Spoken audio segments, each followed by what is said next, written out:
নারায়ণগঞ্জের বহুল আলোচিত সমালোচিত সাবেক সংসদ সদস্য একেএম শামীম ওসমানকে সর্বশেষ দিল্লির নিজামুদ্দিন আউলিয়ার মাজারে দেখা গেছে। সেই ছবিটি যমুনা টেলিভিশনের মাধ্যমে সারা দেশের মানুষ জানতে পেরেছে। শামীম ওসমানের এই ছবি প্রকাশ্যে আসার পর থেকে চলছে নানা চুলচেরা বিশ্লেষণ। গত 5ই আগস্ট শেখ হাসিনা সরকারের পতনের পর থেকে শামীম ওসমানকে আর প্রকাশ্যে দেখা যায়নি। আত্মগোপনে থেকে এই প্রভাবশালী সংসদ সদস্য কিভাবে দেশ ছেড়ে পালিয়ে গেলেন সে নিয়ে চলছে চুলচেরা বিশ্লেষণ।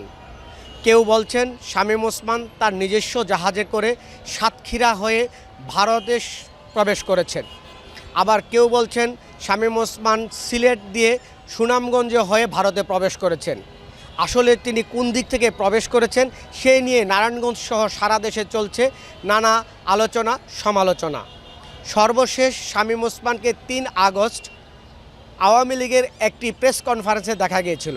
তারপর থেকে শামীম ওসমান ছিলেন সম্পূর্ণ আত্মগোপনে। এর আগে শামীম ওসমান গত 18ই জুলাই নারায়ণগঞ্জের ছাত্র জনতার অভ্যুত্থান ঠেকানোর জন্য প্রকাশ্যে তার দলবল নিয়ে গুলিবর্ষণ করেছিলেন। সেই ছবি সামাজিক যোগাযোগ মাধ্যমে ভাইরাল হয়।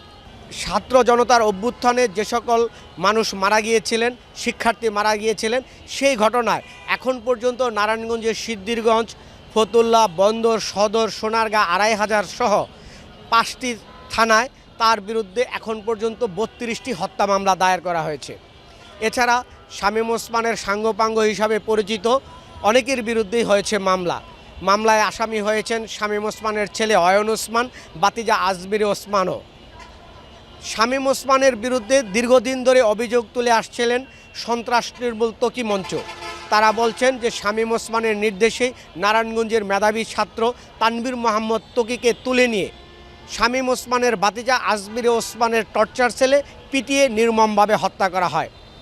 এই ঘটনার পর থেকেই র্যাব সহ বিভিন্ন তদন্তকারী সংস্থা তদন্ত করে একটি খসড়া চার্জশিটও দিয়েছিলেন শামীম ওসমানের বাতিজা আজমির ওসমান সহ 11 জনকে উল্লেখ করে।